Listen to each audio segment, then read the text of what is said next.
Hello everyone, welcome back on civil service protection. Everyone, आज का जो टॉपिक है इंडियन पॉलिटी का रेगुलेटिंग एक्ट 1773। एवरीवन, हम लोग इस वीडियो से, इस सीरीज से इंडियन पॉलिटी की शुरुआत कर रहे हैं, जिसमें कि पहला टॉपिक हम रेगुलेटिंग एक्ट 1773 से शुरुआत कर रहे हैं।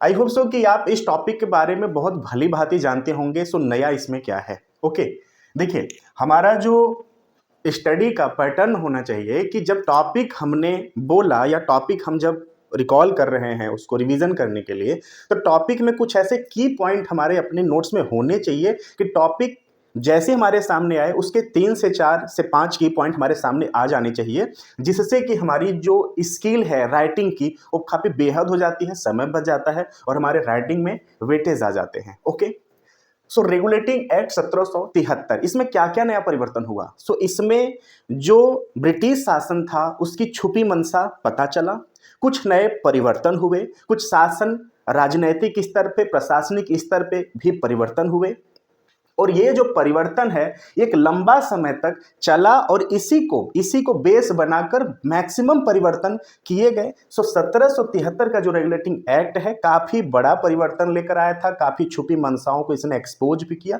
सो वन बाय वन हम इस पे बात करेंगे और जानने की कोशिश करेंगे कि इंडियन पॉलिटी में इस अधिनियम का और आगे क्या प्रभाव पड़ा। ओके, सो रेगुलेटिंग एक्ट 1773, देखिए इसमें अगर हम बात करें कि परिवर्तन क्या हुआ, तो जो ब्रिटिश सरकार था, ब्रिटिश सरकार भारत में जो कार्यरत उस समय था ईस्ट इंडिया कंपनी को नियंत्रित करने का कार्य किया इस अधिनियम के द्वारा। ओके, सो ब्रिटिश सरकार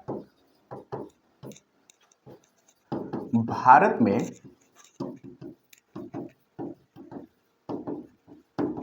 ईस्ट इंडिया कंपनी को नियंत्रित करने का कार्य किया इस अधिनियम के माध्यम से।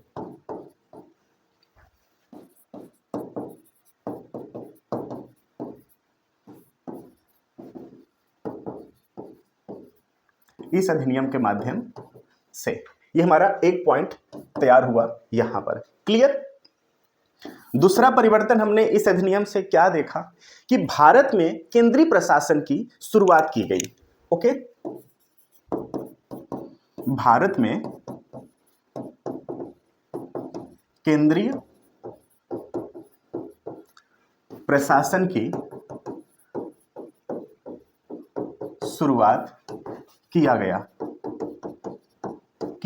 ओके, देखिए अब ये जो 2 पॉइंट है, जब हम आंसर राइटिंग करेंगे तो वहां पे अगर इन बातों को हम रखते हैं तो ये काफी आंसर राइटिंग में हमारे वेटेज के काम करते हैं। बाकी हम ऑब्जेक्टिव भी वन बाय वन बात करते चलेंगे। अभी तक हमने 2 पॉइंट जाना कि ब्रिटिश सरकार भारत में जो ईस्ट इंडिया कंपनी उसमें कार्यरत थी उसको नियंत्रित करने का कार्य किया इस अधिनियम के माध्यम से। भारत में केंद्रीय प्रशासन की शुरुआत किया गया इस अधिनियम के द्वारा।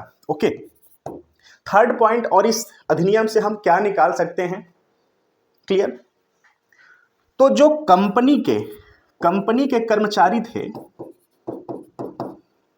कंपनी के जो कर्मचारी थे उनको निजी व्यापार और उपहार लेने से मना किया गया। ओके, जो कंपनी के अधिकारी थे, कर्मचारी थे, उनको भारत के लोगों से निजी तौर पर व्यापार और उपहार के लिए मना किया गया। Okay, clear? चलिए आगे चलते हैं। ओके, नेक्स्ट पॉइंट, इसमें हम क्या बात कर सकते हैं कि कंपनी का राजनैतिक और प्रशासनिक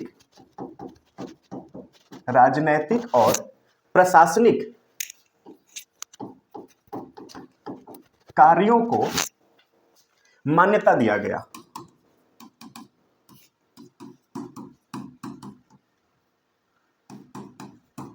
मान्यता दिया गया इस अधिनियम के द्वारा। ओके, अब जो एग्जाम में मैक्सिमम ऑब्जेक्टिव आते हैं यहां से, वो किस प्रकार से आते हैं?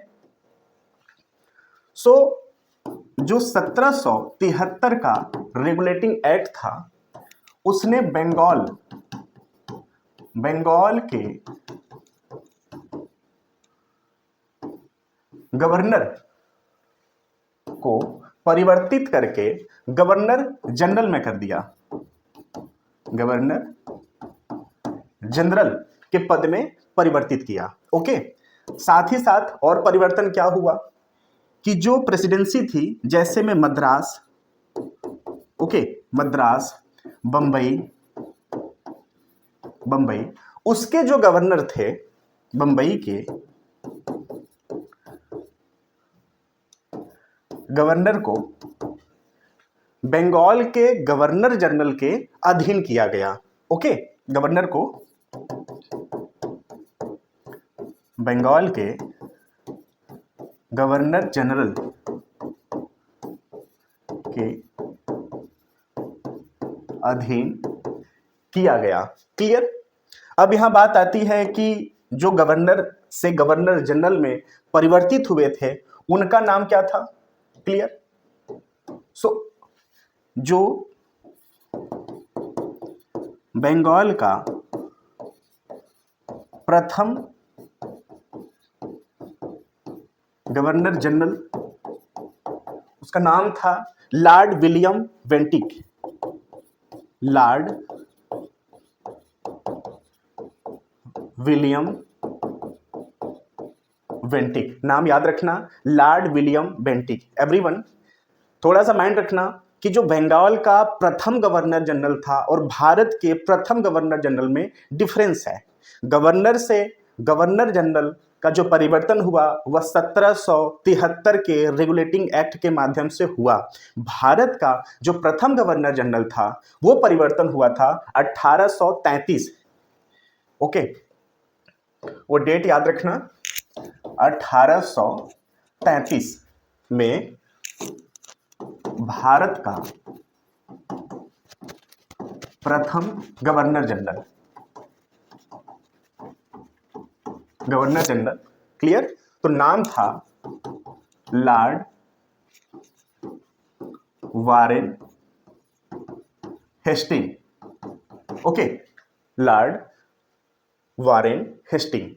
यह परिवर्तन आया था 1833 में। गवर्नर से गवर्नर जनरल का परिवर्तन आया था 1773 में, जिसका नाम था Lord Warren William Bentinck.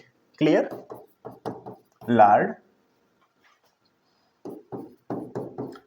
William Bentinck. Clear? Okay, और इसमें हम क्या पॉइंट जान सकते हैं? इसी रेगुलेटिंग एक्ट के माध्यम से 1774 में कलकत्ता, आज का जो कोलकाता है उस समय कलकत्ता के नाम से जानते थे, कलकत्ता में एक उच्चतम न्यायालय की स्थापना की जाती है, जिसमें एक मुख्य न्यायाधीश और 3 अन्य न्यायाधीश की नियुक्ति की जाती है। अब अगर एग्जाम में पूछ लिया कि वह जो मुख्य न्यायाधीश थे उनका नाम क्या था, सो एवरीवन उनका नाम था एलिजा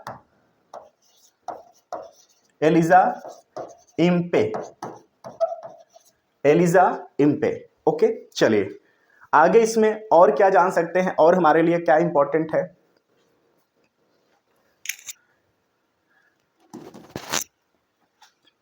जो ब्रिटिश शासन थी, ब्रिटिश शासन सामने तो नहीं बट कहते हैं ना कि बैकडोर से वो भारत के लोगों पर, भारत के लोगों के द्वारा राजनैतिक, प्रशासनिक, कूटनीतिक पकड़ को बनाना यहां पर शुरू कर दिए थे। ओके, सो एवरीवन जो 1773 का रेगुलेटिंग एक्ट है, हमने उसमें मोटा मोटा पॉइंट जान लिया कि परिवर्तन क्या हुआ। सो गवर्नर को बंगाल का गवर्नर जनरल में परिवर्तित किया गया।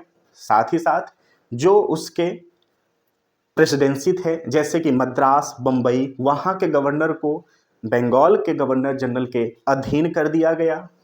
सेकेंड पॉइंट, 1774 में कलकत्ता में एक उच्चतम न्यायालय की स्थापना की जाती है, जहां पर एक न्यायाधीश और उनके सहयोग के लिए साथ में 3 अन्य न्यायाधीशों की नियुक्ति की जाती है। जो वह मुख्य न्यायाधीश थे उनका नाम था एलिजा इम्पे। नेक्स्ट हमने यहाँ पर क्या देखा परिवर्तन कि जो ब्रिटिश सरकार थी भारत में ईस्ट इंडिया कंपनी के मामलों को नियंत्रित करने का पहला कदम उठाती है। नेक्स्ट हमने यहाँ पर और क्या देखा कि जो कंपनी के कर्मचारी थे, अधिकारी थे, उनके निजी व्यापार को और निजी उपहार पे पूर्ण रूप से रोक लगा दिया जाता है। और यहाँ पर एक मस्ट इंपॉर्टेंट पॉइंट हमें क्या पता चलता है कि जो भारत है वहां पर केंद्रीय शासन की, प्रशासन की शुरुआत करने की पहल की जाती है। Okay, so everyone, I hope so कि ये जो की पॉइंट छोटे छोटे थे आपके एनालिसिस में काफ़ी उपयोगी होंगे। अगर आपने शॉर्ट नोट्स बनाया है तो जो फैक्ट है उसी पे हम लोग बात किए हैं। अगर आपको ये पैटर्न बेहतर लगा होगा तो प्लीज़ छोटा सा शॉर्ट नोट्स यहाँ से बनाने की कोशिश करना। So thank you so much. चलिए फिर मिलते हैं नेक्स्ट रेगुलेटिंग एक्ट में। Thank you so much.